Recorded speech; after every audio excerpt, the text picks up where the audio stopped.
Good evening students. देखो class 10th का जो क्वेश्चन है बुक के अंदर फर्स्ट चैप्टर है, उसका नाम क्या है? Chemical reactions and equations. उसका पेज नंबर 6 इंग्लिश मीडियम आप देख सकते हो। क्या उसमें दे रखा है क्वेश्चंस, थोड़ा सा मैं रिवाइज करा देता हूँ जो आप कर सकते हो। ये पहले मैंने प्रीवियस वीडियो में मैंने आपको करा दिया। Why should A magnesium ribbon be cleaned before burning in air. आपको पता है कि जो सोडियम मैग्नीशियम, ठीक है, ये सारे जो होता है, जैसे मैंने आपको पहले भी आपको याद करवाया, कालू नाथ के महंगी आलू, देखो कालू के पोटेशियम, कालू नाथ का Na सोडियम, कालू नाथ का Ca कैल्शियम, ऐसे। तो ये मोर रिएक्टिव है, ठीक है ना। तो इसको अगर आप ऑक्सीजन के साथ छोड़, एक पोटेशियम सोडियम को छोड़ दोगे, वो रिएक्शन ऐसे भी कर देता है। Magnesium is a very reactive metal like potassium and sodium, ऐसे लिख सकते हो। या and when it exposed to air it reacts with oxygen. अगर हम खाली हवा में छोड़ दें, वो क्या करेगा? रिएक्ट करेगा। किसके साथ रिएक्ट करेगा बेटा? ऑक्सीजन के साथ। और क्या करेगा? एक मैग्नीशियम ऑक्साइड बना देगा, एक लेयर, एक परत बना देगा मैग्नीशियम ऑक्साइड का। क्लियर हो गया? जैसे आयरन को काफ़ी दिन तक रखते हो तो जंग लग जाती है, क्योंकि ना आयरन जो होता है ऑक्सीजन के साथ इतनी जल्दी रिएक्ट नहीं करता है, ठीक है। तो ये जैसे बन जाता है मैग्नीशियम ऑक्साइड, इसके ऊपर बैठ जाएगा ऑन इट सरफेस। ये लिखा है magnesium plus oxygen goes to magnesium oxide. यहाँ पे 2 दे रखा है, तो बैलेंस करने के लिए आप यहाँ पे 2 लिख देंगे, ठीक है बेटा। This layer of magnesium oxide is quite stable and prevent further reaction of magnesium with oxygen. इस मैग्नीशियम ऑक्साइड को क्या करते हैं ना, जब तक हम नहीं हटाएंगे। अब ये एक मैग्नीशियम है, अब उसके ऊपर एक लेयर लग गया है। मैं आपको बता देता हूँ, अगर इसके ऊपर एक लेयर आपका लग चुका है, अगर इसके ऊपर एक लेयर ऐसे हल्का सा लगा पड़ा है, तो फिर दोबारा कैसे वो ऑक्सीजन के साथ वो रिएक्ट करेगा बेटा, बताओ। तो जब तक आप इस लेयर को नहीं हटाएंगे तो वो ऑक्सीजन के साथ वो रिएक्ट नहीं करेगा। तो आप क्या करेंगे ना, ये जो मैग्नीशियम ऑक्साइड होता है उसको आप बड़े प्यार से हटाएंगे। क्या करेंगे? उसको वो हटा देंगे। जैसे जैसे आप उसको हटाओगे, जो बच गया हमारा मैग्नीशियम है, फिर वो ऑक्सीजन के साथ फिर रिएक्ट करने लग जाएगा। क्या आपको समझ में आ गया? The magnesium ribbon is clean bye sand paper two remove this layer. कभी ग्रिल वगैरह जंग लग जाती है, जैसे आप बाली कागज वगैरह लगा के उसको आप क्लीन करते हो, उसके बाद आप उसको पेंट करते हो, उसी टाइप का है। क्योंकि आप जब उसको लिखा है why should magnesium ribbon be clean before burning. Burning के लिए आपको क्या चाहिए ना, वो क्लीन करने की आवश्यकता है, क्योंकि वो ऑक्सीजन के साथ रिएक्ट करे नहीं है तो बेटा जलेगा नहीं। वो आपको ध्यान देना, ठीक है। क्या बताया मैंने आपको, वो चीज़ आप ध्यान देना। क्वेश्चन नंबर 2 भी मैंने आपको बता दिया है, जो प्रीवियस जो वीडियो है उसमें मैं आपको बता चुका हूँ, फिर भी एक बार देख लो। Question number 2, write the balance equation, write the balance equation, ठीक है। तो उसको आप देखो क्या दे रखा है, उसको लिखोगे और बैलेंस करना है। Hydrogen plus chlorine goes to hydrogen chloride. मैंने आपको ए बी सी करके बताया, बहुत सारे मैंने इसमें क्वेश्चंस कराया आपको, तो आप उससे कर सकते हो। Hydrogen H2, chlorine Cl2 goes to hydrogen chloride 2HCl। Clear हो गया? उसके बाद आपका सेकंड आ जाओ। सेकंड क्या करना है इसमें ना, बेरियम क्लोराइड, आपको पता होगा बेरियम की वैलेंसी 2 है, क्लोरीन का 1 है, आगे पीछे चला जाएगा। उसके लिए केमिकल फार्मूला आपको देखना पड़ेगा कैसे बनाते हैं। Aluminium sulphate, aluminium sulphate, aluminium का कितना होगा वैलेंसी बेटा? Al2SO4 3 aluminium. देखो सोडियम मैग्नीशियम एल्यूमिनियम, एल्यूमिनियम का वैलेंसी 3 होता है। सल्फेट का फॉर्मूला SO4 2-, तो इसका जो 2 है इधर आ गया, इसका 3 इस तरफ आ गया। Aluminium sulphate goes to barium sulphate और एल्यूमिनियम क्लोराइड। क्लियर हो गया? AlCl3। बैलेंस हुआ नहीं हुआ उसको आप चेक करना बेटा। बैलेंस करने के लिए भी बोला, बेरियम यहाँ पे 3 है, इधर भी 3 है। सल्फर देखो यहाँ पे 3 है, इधर 3 है। ऑक्सीजन 4 3 12, तो इधर 4 3 12। एल्यूमिनियम 2 है, एल्यूमिनियम 2 है। क्लोरीन 3 2 6 और क्लोरीन 3 2 6, तो बिल्कुल बैलेंस है बेटा, ठीक है। उसके बाद sodium Na, water H2O, sodium hydroxide NaOH। Sodium की भी वैलेंसी 1 है, हाइड्रोक्साइड का बेटा सिर्फ 1 है, दोनों है। तो इसमें आपका सोडियम हाइड्रोक्साइड प्लस में H2 हाइड्रोजन मॉलिक्यूल है, इसलिए उसको लिखते हैं H2। कभी भी हाइड्रोजन को H में नहीं लिखते हैं, ठीक है। जैसे ऑक्सीजन को O2 लिखते हैं, ऐसे हाइड्रोजन को H2 लिखेंगे, नाइट्रोजन को N2 लिखते हैं। मॉलिक्यूल होता है तो उसको हम 2 लिखते हैं। आ गया बेटा। उसके बाद अब आइए question number 3, right the balance of chemical equation with the state of symbol. State of symbol देना है आपको फॉर द फॉलोइंग रिएक्शन, लिखना है आपको। Solution of barium chloride BaCl2 and sodium sulphate Na2SO4 in water, ठीक है, react to give insoluble barium sulphate, क्या दे रहा है वो, बेरियम सल्फेट BaSO4। क्यों ना, बेरियम की 2 वैलेंसी है, सल्फेट का 2 है, 2 2 कट जाएगा तो BaSO4 and sodium chloride NaCl। तो ये आपको लिख के फिर उसको आप क्या करेंगे, उसको बैलेंस करोगे, बैलेंस करने के लिए भी दे रखा है, ठीक है। और जो जैसे हैं ये लिखा है, ये पानी के साथ रिएक्ट कर रहा है तो एक्वायरस ये सॉलिड हो जाएगा, और ये एक्वायरस क्यों दे रखा है, टू गिव इनसोल्युबल बेरियम, ठीक है। ये आगे देखो, sodium hydroxide solution react with hydrochloric acid, ये हाइड्रोक्लोरिक एसिड हो गया बेटा। Solution in water to produce sodium chloride और आपका हो गया H2O। ये H2O आपका हो गया क्या है, ये लिक्विड है, एक्वायरस, ठीक है ना, ये भी है एक्वायरस, ये सारे हैं। तो ये आपको समझ में आ गया होगा बेटा जो बताया मैंने। तो ये चीज़ आपका सेकंड पार्ट हो गया। पेज नंबर 10 में आ जाओ। पेज नंबर 10 देखो बेटा क्या दे रखा है, आ जाओ बेटा page number 10। Question number 1, A solution of substance X is used for white washing. ये आपको मैंने लखवीर सिंह में भी कराया था। वाइट वॉशिंग के लिए क्या होता है ना, X जरूरत पड़ रहा है, ये कैल्शियम ऑक्साइड होता है बेटा। क्या होता है तो आपको ध्यान देना, कैल्शियम ऑक्साइड, पोटेशियम कैल्शियम, इसकी भी 2 है, इसकी भी 2, दोनों कट जाएगा CaO। Name the substance X and right it's formula, ठीक है, and right the reaction of substance X named in one above with water. तो दे रखा है आपको, देखो ना क्या होगा, स्लैग्ड लाइन SLAKED, स्लेडर नहीं बेटा, देखो the substance X is calcium oxide, क्या है बेटा ये कैल्शियम ऑक्साइड, और ये क्या होगा, इट्स फॉर्मूला इज CaO। क्या हो गया इसका फॉर्मूला, CaO, जिसको बोलते हैं कैल्शियम ऑक्साइड। क्या बोलते हैं बेटा, कैल्शियम ऑक्साइड। समझ में आया क्या बता रहा हूँ मैं। उसके बाद देखो क्या करना है ना, और दे रखा है आपको दूसरा, calcium oxide react vigorously with water to form calcium hydroxide. Calcium hydroxide है, और वो क्या बता रहा है बेटा ना, कैल्शियम हाइड्रोक्साइड, और जिसे बोलते हैं स्लैग्ड लाइन। क्या बोलते हैं, स्लैग्ड लाइन, ठीक है।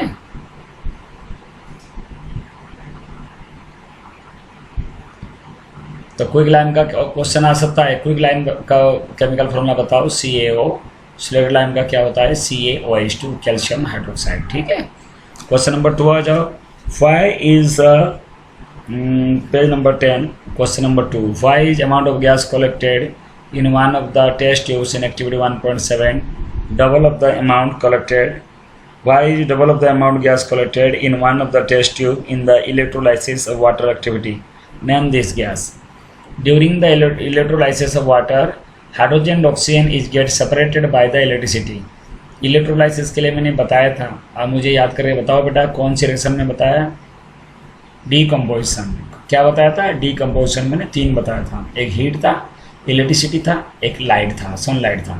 तो ये जो इलेक्ट्रोलाइसिस वाटर है, ड्यूरिंग द इलेक्ट्रोलाइसिस वाटर में ये जो हाइड्रोजन और ऑक्सीजन वो क्या होता है, सेपरेट होती है बाय द इलेक्ट्रिसिटी। किसके द्वारा, बिजली के द्वारा। और जो water contains 2 parts hydrogen in 1 part oxygen, since hydrogen goes to one test tube and oxygen goes to another, the amount of gas collected in one of the test tube is double of the amount collected in other. तो एक में अगर आपको सिर्फ hydrogen लेना है, एक में आपको ऑक्सीजन लेनी है, तो हाइड्रोजन H2O होता है, एक हाइड्रोजन आ गया इधर, एक ऑक्सीजन आ गया, फिर एक हाइड्रोजन इसमें आ जाएगा क्योंकि आपने सेपरेट ले रखे हो। तो इसीलिए क्या हो गया ना, एक में जितना, एक ट्यूब में जितना अमाउंट ऑफ होगा, दूसरे में क्या होगा उसका डबल हो जाएगा। समझ में आ गया बेटा क्या बता रहा हूँ मैं आपको, ध्यान देना। आ जाओ इसमें नेक्स्ट पेज नंबर 13 क्या कह रहा है, Why does color of copper sulfate solution change when an iron nail is dipped in it? इसका मतलब एक जो कलर जो है कॉपर सल्फेट सॉल्यूशन का, ये क्या होती है, वो चेंज क्यों होता है जब आयरन नेल उसमें हम डुबाते हैं। देखो कॉपर सल्फेट जो ये ब्लू कलर का होता है और जो आयरन सल्फेट होता है वो आपका ग्रीन कलर का होता है। समझने की कोशिश करो। When an iron Nile is dipped in A copper sulphate solution iron which is more reactive than copper. क्या होता है, आयरन जो होता है आपको ध्यान देना पड़ेगा, जो मैंने आपको लिखा था, कालू, नाथ का, महंगी, आलू, जरा, ZN, फीके, PB, पकाए हैं, फीके, FE, पकवाए हैं Q, ठीक है ना, क्यों यहाँ CU इधर आ रहा है, CU आपका इस तरफ आ रहा है, और F कहाँ से आ गया, कालू, नाथ का, महंगी, आलू, जारा, फीके, इसमें आ रहा है FE, फीके मतलब FE। याद करने का तरीका बेटा, मेटल नॉन मेटल में उसको विस्तार पूर्वक आप पढ़ोगे। ये मोर रिएक्टिव है, ये लेस रिएक्टिव है, तो जो ये मोर रिएक्टिव है वो क्या करेगा ना, ये जो आयरन को सल्फेट के पास चला जाएगा। समझ में आ गया। पहले किसके साथ था वो, कॉपर के साथ था, ठीक है, बाद में वो किसके पास चला गया ना, आयरन के पास। तो ये लिखा हुआ है which is more reactive than copper displace copper from copper sulphate solution forming iron sulphate which is green in colour. बेटा जो आयरन सल्फेट होता है वो कौन सी कलर का होता है, वो ग्रीन कलर का होता है, इसीलिए चेंज हो जाएगा, क्योंकि वो कॉपर के साथ तो रहेगा नहीं ना, क्योंकि ज़्यादा रिएक्टिव होता है, मोर रिएक्टिव हो गया आपका आयरन। जैसे आप गर्म करने लगे ये जो चीज़ें हैं वो आके इसके साथ रह जाएगा, कॉपर आपको अलग हो जाएगा। तो अगर ये वाला होता तो फिर ये नहीं हो जाता, लेकिन ये वाला लेफ्ट हैंड साइड में है तो वो राइट आपको हो जाएगा। इसीलिए जो ब्लू कलर का जो कॉपर सल्फेट है वो सोल्यूशन फेडेड हो जाएगा और ग्रीन कलर अपीयर होगा, आपको दिखेगा, ग्रीन कलर आपको दिख जाएगा। आपको समझ में आ गया होगा बेटा। क्वेश्चन नंबर 2 में आ जाओ। Give an example of double displacement reaction other than the one given in activity 1.10। बेटा मैंने आपको बहुत सारे एग्जाम्पल मैंने आपको लिखा, सिर्फ यही वाला नहीं है, मैंने आपको काफ़ी एग्जाम्पल लिखा, तो आप जो है उसको आप देख सकते हैं पेज नंबर 13 में। अगर बुक का क्वेश्चन अगर यही दे रखा है, मुझे लग रहा है कि और डबल डिस्प्लेसमेंट का रिएक्शन पूछा है, तो आप कोई सा भी एग्जाम्पल आप दे सकते हो। डबल का मतलब आपको पता होना चाहिए। मैंने डबल रिएक्शन के लिए आपको मैंने क्या बोला, डबल डिस्प्लेसमेंट के लिए मैंने आपको कौन सा बताया था डिस्प्लेसमेंट। अगर मैं आपको कुछ चीज़ें बता दूं, देखो अगर इधर दे रखा है मेरा A, अगर ये समझ में आ जाएगा तो आप ये समझ जाओगे A और B 2 है, और प्लस में इधर दे रखा है ये C और उसके साथ दे रखा है D, ठीक है। तो क्या हो जाएगा, देखो इधर जो C है उस C को रहने दो, इधर जो B है कैटायन और एनायन ये आके इस तरफ आ जाएगा, और प्लस में मेरा जो A है वो तो उसी पोजीशन पे रहेगा, ऐसे नहीं कि वो बाद में आ जाएगा, और उसके साथ क्या आ जाएगा, इधर का जो D है आ जाएगा, या AD प्लस CB कर दो। ये जो C पहले हैं और A पहले हैं वो तो दोनों रहेगा, लेकिन D जो है इसके पास चला जाएगा, B इसके पास आ जाएगा, डबल डिस्प्लेसमेंट हो रहा है, डबल। यहाँ पे देखो sodium carbonate plus calcium chloride goes to calcium carbonate plus sodium chloride. इसकी जो कार्बोनेट था वो इसके पास आ गया, इसका जो क्लोराइड उसके पास चला गया। इस चीज़ को बोला गया डबल डिस्प्लेसमेंट रिएक्शन। क्या बोला गया इसको, डबल डिस्प्लेसमेंट रिएक्शन। समझ में आ गया आप लोगों का। नेक्स्ट में हम आते हैं question number 3, identify the substance that are oxidised. Oxidise के लिए क्या होता है, देखो ना हम देख रहे हैं Na 4Na + O2 goes to N2O। तो सब्सटेंस रिड्यूस क्या हो रहा है, सब्सटेंस ऑफ ऑक्सीडाइज। यहाँ सोडियम था और यहाँ पे Na2O आ गया। Sodium is oxidised as it gains oxygen and oxygen gas reduce. यहाँ पे क्या हो गया ना, पहले में सोडियम Na ऑक्सीडाइज्ड हो रहा है, सब्सटेंस ऑक्सीडाइज्ड। क्वेश्चन आ गया कौन सा ऑक्सीडाइज्ड हो रहा है ना, वो आपका हो गया सोडियम। क्यों हो गया ना, इसके साथ ऑक्सीजन देखो मिल गया ना उसके साथ, सब्सटेंस रिड्यूस O2, ठीक है ना। और आगे देखो ना, सेकंड में देखो क्या दे रखा है, identify the substance that are oxidised and the substance that are reduce. तो रिड्यूस कौन सा हुआ, सब्सटेंस रिड्यूस हो गया O2, सब्सटेंस ऑक्सीडाइज्ड हो गया Na देखो ऑक्सीडाइज्ड हो गया, और रिड्यूस क्या हुआ O2।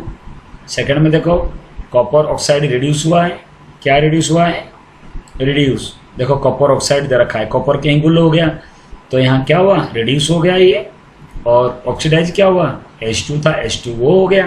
तो आप लिखोगे H2 gets oxidise, H2 gets oxidise, H2O oxidise नहीं हुआ, H2 ऑक्सीडाइज हुआ, और रिड्यूस कॉपर नहीं हुआ, कॉपर ऑक्साइड रिड्यूस हुआ।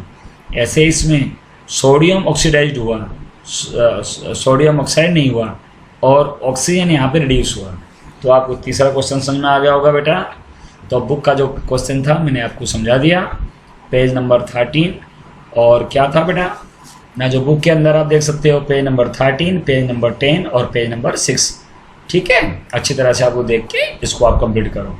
पहले आप बुक कंप्लीट करो, उसके बाद लक्ष्मण सिंह की आंसर मैंने आपको भेज दिया, उसे आप कर सकते हो। एक और आप देखो, अभी आप हम आते हैं जो बुक्स की जो एक्सरसाइज की क्वेश्चन उसमें हम आते हैं। आप खोल लो बेटा अपनी एक्सरसाइज क्वेश्चन, आप देख लो शुरू से। ठीक है, शुरू से क्वेश्चन आप देखो, शुरू से। कुछ क्वेश्चन तो मैंने बैलेंस करके भी मैंने करा दिया, कुछ क्वेश्चन है। क्वेश्चन नंबर 1 दे रखा है, व्हिच ऑफ द 14, 15, 16 बेटा उसको मैंने उसमें देखो आप क्या है इसमें, which of the statement about the reaction below are incorrect. इसमें कौन कौन सी इनकरेक्ट है। ठीक है, अब आप देख रहे हो ये लीड ऑक्साइड, ठीक है ना, और ये कार्बन, ये देखो लीड ऑक्साइड यहाँ पे ऑक्सीजन रिड्यूस हुआ नहीं हुआ, सी जो है कार्बन वो आपको ऐड हुआ नहीं हुआ, ऑक्सीडाइज हुआ नहीं हुआ। लेकिन इसका ऑप्शन हम देखते हैं, लीड इज गेटिंग रिड्यूस। केवल लीड नहीं है बेटा, लीड ऑक्साइड PbO दे रखा है, केवल लीड कैसे हो जाएगा।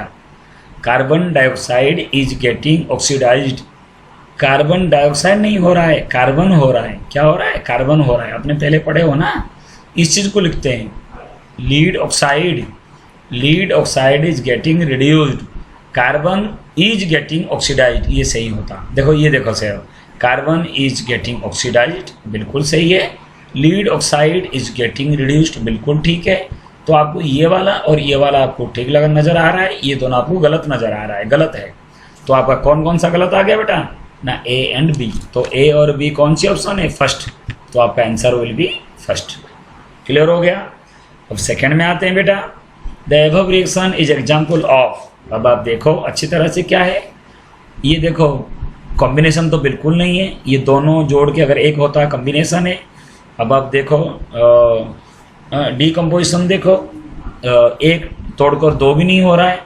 अब डिस्प्लेसमेंट देखो एल्यूमिनियम के पास ऑक्सीजन चला गया, आयरन को आयरन रहा, तो इसका मतलब डिस्प्लेसमेंट रिएक्शन, क्योंकि डबल नहीं हो रहा है। इसके पास ये आता डबल है, लेकिन सीधे ये क्या है ना, डिस्प्लेसमेंट रिएक्शन है। ये आपका हो गया आंसर डी। समझ में आना चाहिए। क्वेश्चन नंबर 3 आ जाओ, what happen when dilute hydrochloric acid is added to iron filling. अभी आप देखें हाइड्रोक्लोरिक एसिड, देखो इसका क्या दे रखा है, इसकी इक्वेशन देखो। अगर आयरन को आप लगाएंगे हाइड्रोक्लोरिक एसिड से तो बेटा क्या होगा ना, आपको पता है जो आयरन होता है वो मोर रिएक्टिव देन हाइड्रोजन होता है, तो हाइड्रोजन अलग हो जाएगा और ये जो क्लोरीन है वो Fe के पास चला जाएगा। तो hydrogen gas and iron chloride are produced, the reaction is as given below. Clear हो गया। ये जो सारी चीज़ें समझ में नहीं आएगा तो आप ये जो रिएक्टिव मेटल का नाम याद करो, मैंने आपको वीडियो में बताया, कालू नाथ की महंगी आलू जरा फीके पकवाए हैं क्यों, हाँ जी AgAu। ठीक है बेटा, ये करो। What is a balance chemical equation, ये थ्योरी है, आपको बताने की आवश्यकता नहीं है, आप बुक से भी पढ़ रहे हो, मैंने काफ़ी समझाया इसको। Translate the following statement in the chemical equation, समझ लो हाइड्रोजन गैस ये मॉलिक्यूल है तो H2 आएगा, कॉम्बाइन हो रहा है नाइट्रोजन, ये भी N2 हो गया, एमोनिया NH3, बिल्कुल एमोनिया NH3 आप पढ़ रहे हो, इसका मतलब हाइड्रोजन 2 है तो 2 लगा दो, और हाइड्रोजन यहाँ 2 है तो यहाँ 3 कर दो, क्योंकि ये 2 3 जा 6 तो 3 2 जा 6 हो गया। हाइड्रोजन सल्फाइड H2S क्या हो गया, H2S बर्न इन एयर, क्या हो रहा है, ये बर्न हो रहा है, किस में बर्न हो रहा है ना, एयर में, एयर मीन्स O2, और गिव क्या दे रहा है, वाटर दे रहा है H2O, और सल्फर डाइऑक्साइड SO2, मोनोक्साइड के लिए SO, डाइऑक्साइड के लिए SO2। ठीक है बेटा, मैंने आपको बताया आपको। और आगे देखो, इसको फिर बैलेंस करना आपको सिखाया गया, नहीं आता आपको बैलेंस, कैसे बैलेंस किया जाता है। देखो बेरियम क्लोराइड BaCl2, ये देखो बेरियम क्लोराइड BaCl2 रिएक्ट कर रहा है एल्यूमिनियम सल्फेट Al2SO4 3। क्यों? आप कहोगे एल्यूमिनियम सल्फेट हम कैसे लिखेंगे, उसको मैंने एल्यूमिनियम का 3 वैलेंसी है, सल्फेट का SO4 2 है, ये 2 इसके पास, ये 3 इसके पास। दे क्या रहा है, एल्यूमिनियम क्लोराइड दे रहा है AlCl3 एंड एक प्रेसिपिटेट ऑफ बेरियम सल्फेट। ठीक है, और क्या दे रखा है, बेरियम सल्फेट BaSO4, बेरियम का भी 2 है, सल्फेट का भी 2 है, दोनों कट जाएगा। ये पोटेशियम मेटल, ये आपका हो गया K, पोटेशियम रिएक्ट कर रहा है वाटर के साथ H2O, गिव क्या कर रहा है ये, पोटेशियम हाइड्रोक्साइड KOH, क्योंकि पोटेशियम की वैलेंसी 1 होता है, हाइड्रोक्साइड OH -1 होता है, दोनों चला जाएगा, एंड हाइड्रोजन गैस H2, उसको बैलेंस करना है आपको। पहले उसको लिखना सीखो, फिर बैलेंस करना। क्वेश्चन नंबर 6 में आ जाओ, बैलेंस द फॉलोइंग इक्वेशन। जब मैंने बैलेंस कराया ABCD मैंने कराया, उसको बेटा आपको कराने की मुझे आवश्यकता नहीं है। अब आप इसमें आ जाओ, कैसे लिखते हैं उसको, calcium hydroxide CaOH2 plus carbon dioxide, इसके लिए आपको केमिकल फार्मूला कैसे बनाते हैं वीडियो नंबर 1, वीडियो नंबर 2 और वीडियो नंबर 3 आप देख लोगे। 9 क्लास में भी ये बहुत ज़रूरी है, जब तक आप देखोगे नहीं तब तक ये कुछ समझ में नहीं आएगा। जिंक, ये आपका आ जाएगा calcium hydroxide plus carbon dioxide, 7 भी आपका उस हिसाब से हो जाएगा। इसके लिए मैंने बहुत सारे वीडियो बनाया, प्रीवियस वीडियो आप देखो, उससे आपको समझ में आ जाएगा कैसे बैलेंस करेंगे। Question number 8, write the balanced chemical equation for the following and identify the type of reaction in each case। Type अभी बताना है, अच्छी है। Br इसके पास आ गया, आयोडीन इसके पास चला गया, तो बिल्कुल डबल डिस्प्लेसमेंट आपको नजर आ रहा है। देखो इसमें देखो क्या है, ये एक ही चीज़ है, देखो एक है और यहाँ टुकड़ा टुकड़ा होके 2 या 2 से ज़्यादा हो जाता है, ये होता है कंपोजिशन रिएक्शन। आप सभी को पता है ना, कॉम्बिनेशन होता है। देखो दोनों था, वो जुड़कर एक हो गया, ये एक हो गया, ये हो गया कॉम्बिनेशन। और डीकम्पोजिशन एक था, वो टूटकर 2 या 2 से अधिक हो गया। और डिस्प्लेसमेंट ये 2 था, लेकिन इसके पास कोई चीज़ें जो है वो यहाँ से टूटकर जाके इसके पास हो जाएगा डिस्प्लेसमेंट। डबल डिस्प्लेसमेंट क्या हो जाएगा ना, दोनों इसके पास जो चीज़ें हैं एन इसके पास हो जाएगा, ओके, और इसके पास जो चीज़ें हैं वो इसके पास हो जाएगा, डबल डिस्प्लेसमेंट, कुछ है नहीं बेटा इसमें। तो कॉम्बिनेशन कैसे, दोनों यहाँ से जुड़कर एक हो गया कॉम्बिनेशन, यहाँ पे वो डिस्प्लेसमेंट, क्योंकि ये Cl जो है इसके पास चला गया, तो डिस्प्लेसमेंट रिएक्शन आपको दिख रहा है। ये क्वेश्चन हिसाब से आप करोगे, बहुत आसान है बेटा, पढ़ोगे आपको समझ में आ जाएगा। हाँ बहुत बढ़िया। एक्सोथेरेमिक एंड एंडोथेरेमिक आपको पता है, जहाँ क्या है ना, chemical reaction that release energy, जहाँ पे एनर्जी उत्पन्न होती है, ओके, केवल एनर्जी नहीं हीट भी लिख सकते हो। ये देखो form of heat light and sound are called, ये आपका एक्सोथेरेमिक रिएक्शन, उसका एग्जाम्पल आप लिखा हुआ है। सोडियम और क्लोरीन जब आप मिलाओगे तो वो क्या होगा, उसका रिएक्शन दे रखा है। एक्सोथेरेमिक आपने पढ़े हो, जब आप कॉम्बिनेशन रिएक्शन पढ़ते थे उसमें देख रहे हो आपका हीट उत्पन्न हो रहा है, ठीक है, और आपका एनर्जी उत्पन्न हो रहा है, तो हीट हो एनर्जी हो तो वो आप कह सकते हो ये क्या हो रहा है, एक्सोथेरेमिक रिएक्शन। लेकिन दूसरी और एंडोथेरेमिक क्या हुआ, उसके लिए यहाँ जरूरत पड़ेगा आपको लाइट की, ठीक है ना। देखो ये जरूरत, ये लाइट ले रहा है, उसके बाद कुछ प्रोडक्ट दे रहा है, इसीलिए जो एक्सपायरेशन है वो भी एग्जाम्पल ऑफ एंडोथेरेमिक। क्या है ये, एंडोथेरेमिक, यहाँ से यहाँ तक reaction that absorb energy, energy को लेकर वो कोई प्रोडक्ट बनाएगा बेटा, ठीक है, तो इसको हम बोलेंगे। In this process photosynthesis plant use the energy from the sun to convert carbon dioxide. चलो एक बात बेटा, क्या है ना, फोटोसिंथेसिस के लिए, रेस्पिरेशन के लिए तो ये वाला हो जाएगा आपका एक्सोथेरेमिक, लेकिन फोटोसिंथेसिस के लिए आपका हो गया, क्या हो गया बेटा ना, ये आपका एंडोथेरेमिक आपका हो गया, क्योंकि carbon dioxide plus water sunlight में मिलकर क्या होता है, ग्लूकोज C6H12O6 प्लस में 6O2। कुछ ऐसे एलिमेंट है जो आपको याद करना पड़ेगा।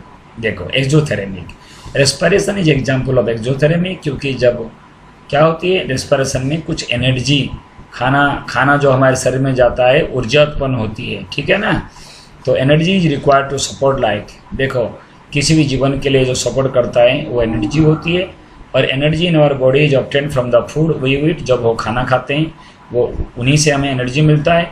मैंने क्या बताया, अगर एनर्जी यहाँ पे रिलीज हो रहा है तो आपका एक्सोथेरेमिक, अगर रिलीज हम रिजर्व कर रहे हो तो वो आपका क्या हो गया एंडोथेरेमिक। रेस्पिरेशन में रिलीज हमें मिल रहा है, रिलीज हो रहा है तो आपका एक्सोथेरेमिक है। इसमें कुछ ज़्यादा डिफिकल्ट तो नहीं होना चाहिए तुम्हें।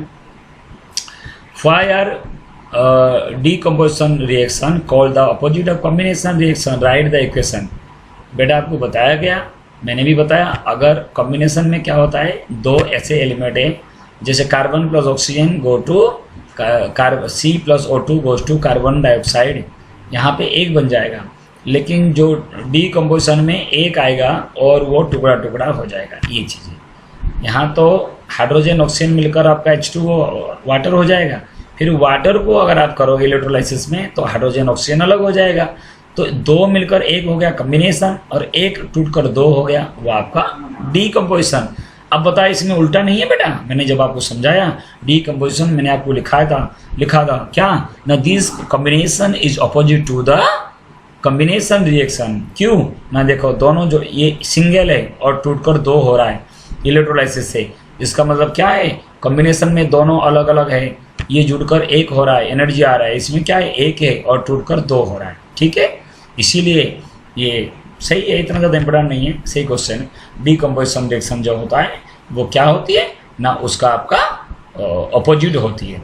Okay, opposite of the combination reaction. ठीक है बेटा, आगे इक्वेशन दे रखा है, लिख सकते हो। Write one equation for each decomposition reaction where energy is supplied in from heat।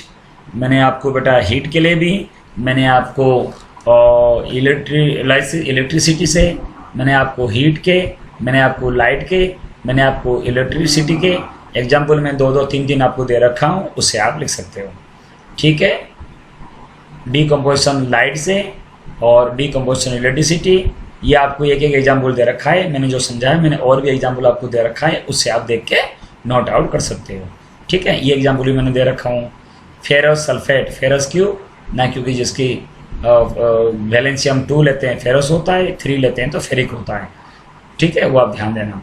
तो डीकम्पोजिशन इलेक्ट्रिसिटी से और लाइट से, सनलाइट और लाइट, और एक हो गया हीट, ये तीनों से आपको देखना पड़ेगा। हीट के लिए ऐसे ये जो है ना, ये जो डेल्टा बना पड़ा है, जो ट्रायंगल बना पड़ा है वो बना देना। ठीक है, वहाँ हीट ना लिख के ये लिख दोगे तो भी चल जाएगा।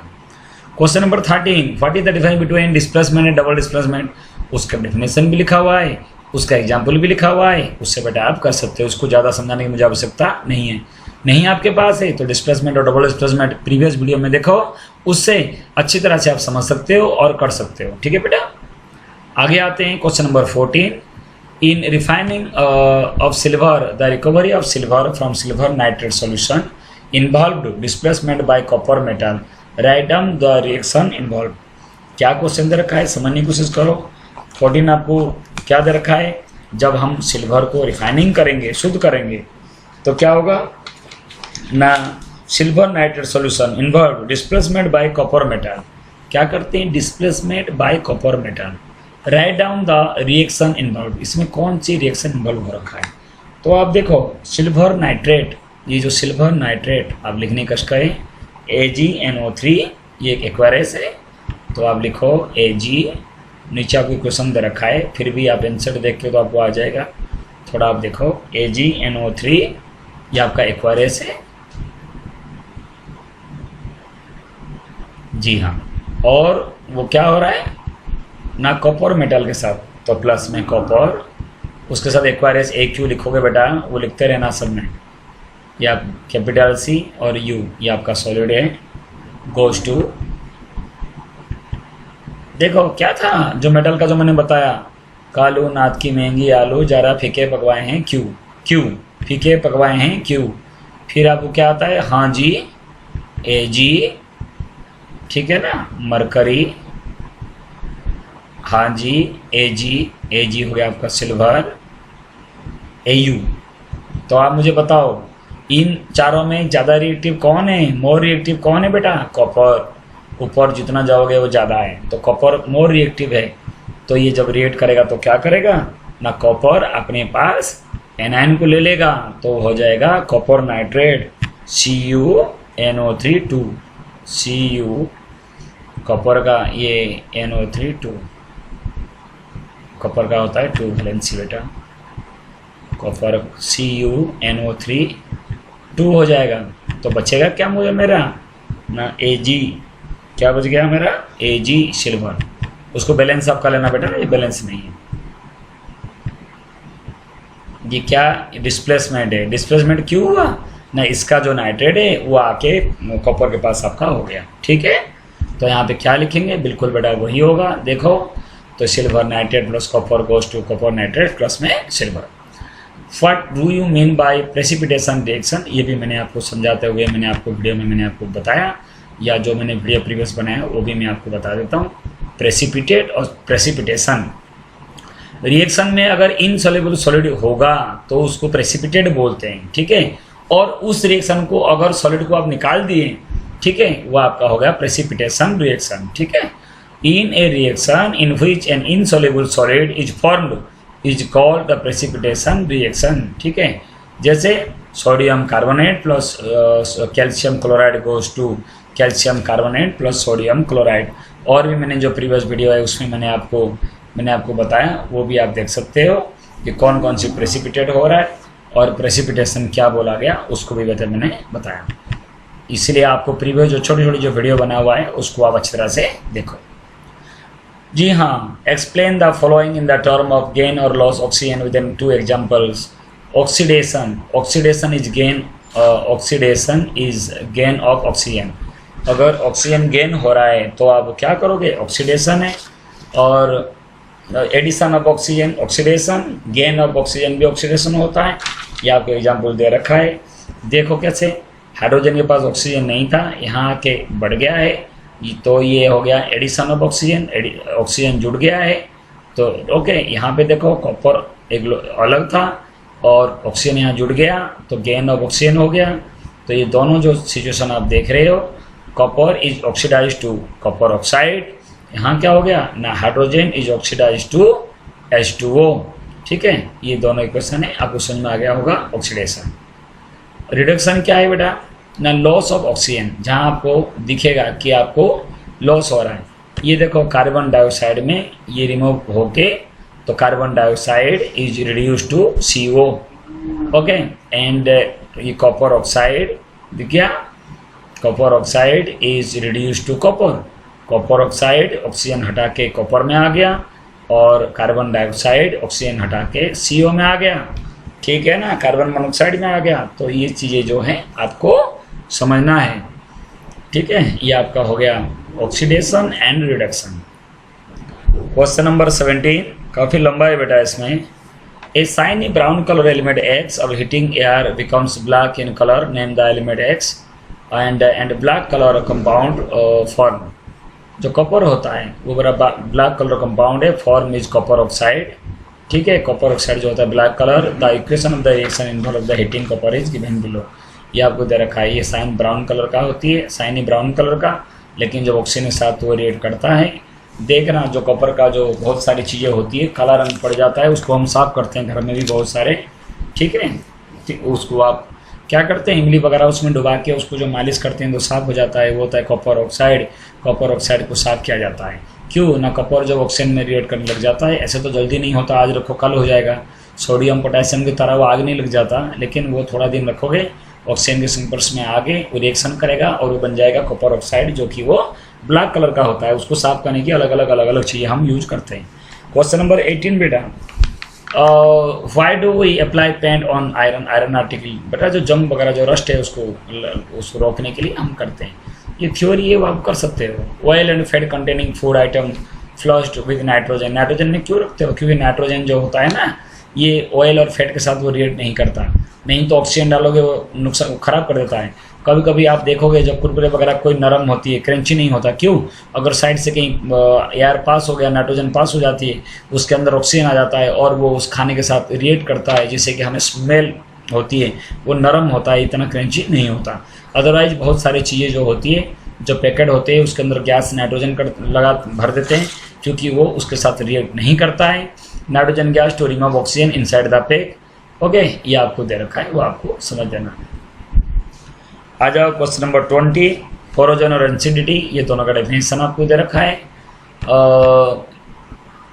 जो मटेरियल्स होती है वो क्या होता है, deteriorate as result a chemical reaction with air moisture chemicals. Iron में क्या होता है, रोस्ट लग जाएगा, मॉइस्चर लग जाता है, ठीक है, वो सारी चीज़ें हैं जो कोरोजन है, एक तरह से जो जंग लग जाना। और एसिडिटी क्या होता है, acid the process of oxidation of fats और oil that can be easily noticed by the change in taste. जब आप रसगुल्ले वगैरह ज़्यादा दिन तक डिब्बे खोल के आप रख देते हो तो उसकी कैसे कड़वाहट सा लगता है और ज़्यादा बुरा लगता है, वो स्मेल भी कैसे बुरा आता है, ये चीज़ें। बटर हो गया, रसगुल्ले हो गया, कोई भी चीज़ें आप रखते हो ना, वही चीज़ें, ये पकौड़े वगैरह आप रख दो तब भी ख़राब हो जाता है। और उसको रेंसिडिटी के एवॉइड कैसे कर सकते हो, उसकी कुछ मेथड आपको दे रखा है ना। उसको storing food in air tight container में रखोगे जिसमें बंद ऑक्सीजन ना जा पाए, या तो उसको फ्रीजर में रखो, रेफ्रिजरेटर में, और एंटीऑक्सीडेंट आप ये ऐड कर दो, या storing food in an environmental of nitrogen, या तो जहाँ नाइट्रोजन है वहाँ रख दो तो भी ये खराब नहीं होगा। ठीक है बेटा, तो फर्स्ट चैप्टर में सारे क्वेश्चंस मैंने आपको थोड़ा रफली समझा दिया, इतना टाइम नहीं है क्योंकि इससे पहले भी मैंने बहुत सारे वीडियो बना के आपको भेजा। तो बेटा फर्स्ट चैप्टर का आपको एंड हो गया। मैं उम्मीद करता हूँ कि आप लोग क्या करेंगे, थोड़ा आपको प्रॉफिट हुआ होगा। लॉकडाउन में आप बेटा बाहर नहीं जाना है, थोड़ा सा आप उसको प्रैक्टिस कीजिए, ठीक है। अगर आप कुछ डाउट हो तो आप ज़रूर मुझे आप सेंड कीजिए, तो मैं आपको डाउट कंप्लीट कराऊंगा। ये केमिस्ट्री का फर्स्ट चैप्टर तो आपका कंप्लीट हो गया बेटा। इससे पहले ये चैप्टर आप कर रहे हो तो उससे पहले केमिकल इक्वेशन कैसे बनाते हैं वो आपको सीखना पड़ेगा। हाउ कैन यू बैलेंस वो आपको करना पड़ेगा। Combination, decomposition, displacement, double displacement, oxidation, reduction, ठीक है। और कौन सा है ना, एक्सोथर्मिक और एंडोथर्मिक, ठीक है ना, वो भी आपको करना पड़ेगा। और रेंसिडिटी, ठीक है ना, और कोरोजन, ये जो सारी चीज़ें मैंने बताया ये सब आपको दिमाग में रखना चाहिए जो मैंने आपको बताया, ठीक है। और छोटी छोटी चीज़ें आपको ध्यान देना पड़ेगा। जो डीकम्पोजिशन में जो 3 मेथड है आपका, हीट है, इलेक्ट्रिसिटी है, इलेक्ट्रोलाइसिस, और आपका हो गया सनलाइट या लाइट। ये तीनों मेथड उसमें फ़र्क है, और चीज़ में तो थोड़ा बहुत चल जाएगा, वो आपको ध्यान देना। एक ग्लूकोज का रासायनिक सूत्र याद करना, रेस्पिरेशन की इक्वेशन, फोटोसिंथेसिस की इक्वेशन, ठीक है, वो चीज़, और कैसे कैसे मेटल दूसरे साथ रिएक्शन कर रहा है वो भी चीज़ें बेटा आपको याद करनी है, थोड़ा प्रैक्टिस करनी है। ओके बेटा, bye, take care, see you.